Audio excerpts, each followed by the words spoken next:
Hi, everybody. Thanks for tuning in and watching my videos. I've heard back from a lot of friends that it's been helpful in navigating different topics with anybody they know who's in the LGBT community. So that's pretty cool. I wanted to get on here and do a little educational video, mainly because um, I think it's really important that when you talk to somebody who's different than you, who has different life experiences, which I guess is everybody, um, there is there is a level of sensitivity uh, that you want to take into account, right? So for me, I've encountered a lot of different types of people who are transitioning as well. Um, Now, when a person is transgender and they talk about transitioning, that doesn't always necessarily mean that they're going to transition physically. It could very well be that they're just going to transition socially, where they start living as the gender that they feel on the inside.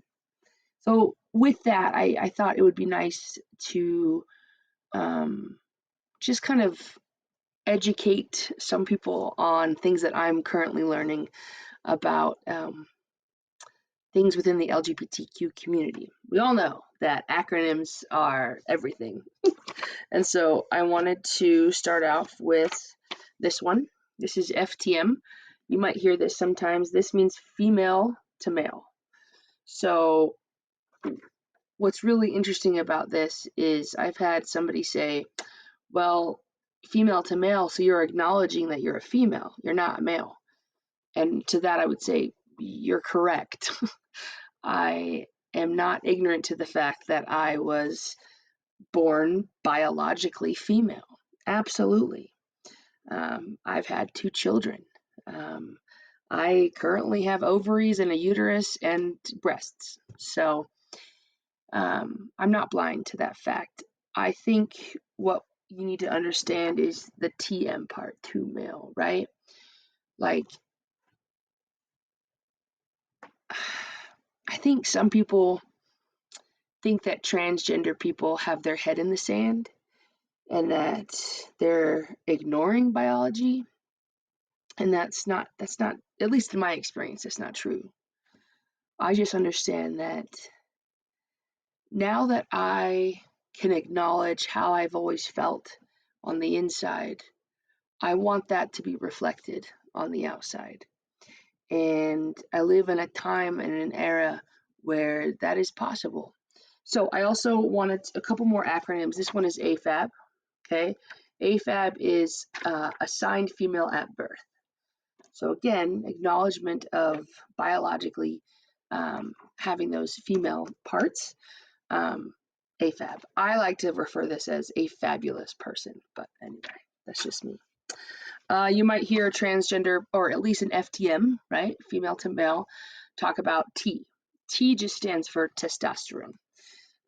So obviously, born biologically female, I don't have a lot of testosterone in me, but there is a way to supplement that, and that's going on testosterone. And I actually plan on doing that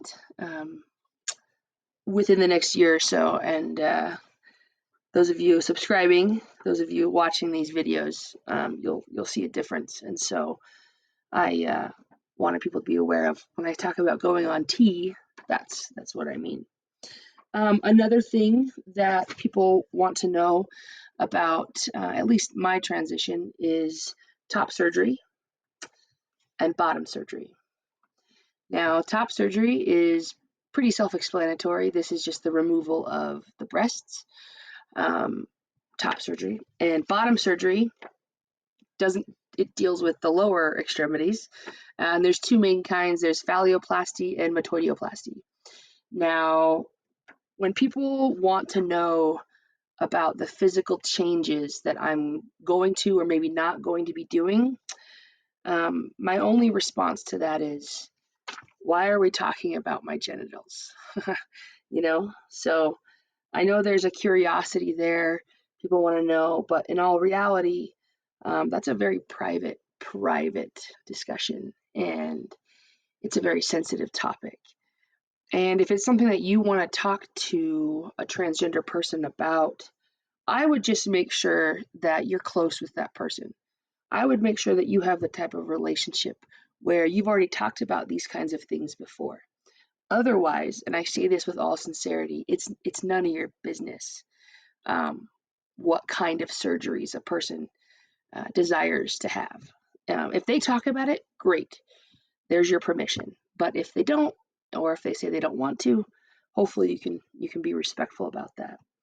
There are so many more things I could sit here and teach you about because I'm currently learning about these as well. But I wanted to end this actually with a quote that I saw on Pinterest. I don't know who said this. I didn't. That's all I know. So if somebody could find out for me, I'll do some more research as well. But this one, I wrote it down because I'm going to put it on my computer here. It says, educate yourself. When a question about a certain topic pops up, Google it. Watch movies and documentaries. When something sparks your interest, read about it. Read, read, read. Study and learn, stimulate your brain. Don't just rely on the school system. And that's coming from a teacher. Educate that beautiful mind of yours. And so I think that's the most important thing is if you have questions, there are answers out there. If you have questions about yourself, Google things. There are billions, I would assume, billions of stories out there of people experiencing what I'm going through. Maybe I shouldn't say billions, but there's a lot, okay? So I'm more than happy to answer questions and do my own research. But I also want to say to the people watching these videos is that you've got the power to educate yourself as well. And hopefully these videos help you become a little bit more educated as well. Anyway, thanks everybody for listening, and I'm excited to see what tomorrow brings.